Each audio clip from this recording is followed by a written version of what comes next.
Vores observationer ser man, hvordan man regner frekvensen.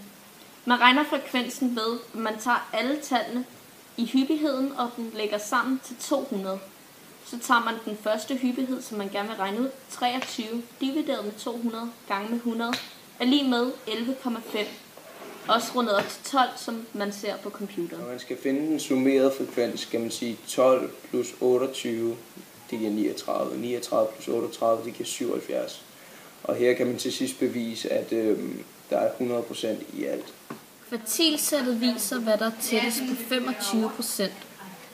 Hvis man tager etteren, så ser man, at 39% af det, der er tættest på 25%, men stadig er over 25%. Det samme ser man i toeren, at 77% er tættest på 50%, men stadig over 50%.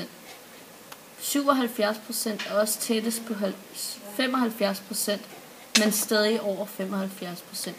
Derfor er kvartilsættet i den nedre 1, medianen 2 og i den øvre 2. 75% er største værdien, fordi det er den største hyppighed, og 5% er det mindste, fordi det er den mindste hyppighed. Variationsbredden er forskellen mellem største værdien og mindste værdien.